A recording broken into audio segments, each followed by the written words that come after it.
மாங்காடு வேளம்மாள் பள்ளி மாணவி விபத்து, பெற்றோர்கள் சாலை மறியல். காஞ்சிபுரம் மாவட்டம் மாங்காடில் உள்ள வேளம்மாள் பள்ளி மாணவி ஒருவருக்கு லாரி மோதிய விபத்தில் படுகாயம் ஏற்பட்டதை அடுத்து தங்கள் குழந்தைகளின் பாதுகாப்பை உறுதி செய்ய கோரி பெற்றோர்கள் பள்ளியை முற்றுகையிட்டு சாலை மறியலில் ஈடுபட்டனர். இதனால் அப்பகுதியில் பெரும் போக்குவரத்து நெரிசல் ஏற்பட்டது.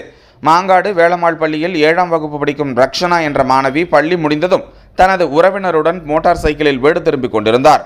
அப்போது மண் ஏற்றி வந்த லாரி ஒன்று மோட்டார் சைக்கிள் மீது மோதியதில் ரக்ஷனா கீழே விழுந்தார். துரதிருஷ்டவசமாக லாரியின் சக்கரம் மாணவியின் காலில் ஏறி இறங்கியதில் அவர் கடுமையாக காயமடைந்தார். உடனடியாக தனியார் மருத்துவமனையில் அனுமதிக்கப்பட்ட ரக்ஷனாவுக்கு தீவிர சிகிச்சை அளிக்கப்பட்டு வருகிறது. இந்த சம்பவம் பெற்றோர்கள் மத்தியில் பெரும் அதிர்ச்சியை ஏற்படுத்தியுள்ளது.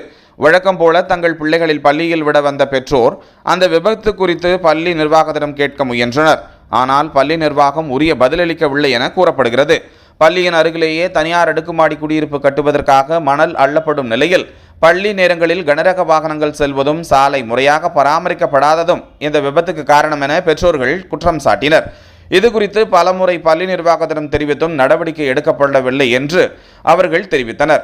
இதையடுத்து பள்ளி நிர்வாகத்தை கண்டித்து மாணவர்களின் பெற்றோர்கள் மாங்காடு குன்றத்தூர் பிரதான சாலையில் அமர்ந்து சாலை மறியலில் ஈடுபட்டனர். தகவல் அறிந்து சம்பவ இடத்திற்கு வந்த மாங்காடு போலீசார் பெற்றோர்களுடன் பேச்சுவார்த்தை நடத்தி அவர்களை கலைந்து போக செய்தனர். இதனால் அப்பகுதியில் கடுமையான போக்குவரத்து நெரிசல் ஏற்பட்டது. பின்னர் பள்ளி தாளாளர் பாதிக்கப்பட்ட பெற்றோர்களிடம் பேசினார். பெற்றோர்களின் சிரமங்களை புரிந்து கொள்வதாகவும் அவர்களின் கோரிக்கைகள் அனைத்தும் நிறைவேற்றி தருவதாகவும் அவர் உறுதியளித்ததை அடுத்து பெற்றோர்கள் அங்கிருந்து கலைந்து சென்றனர்.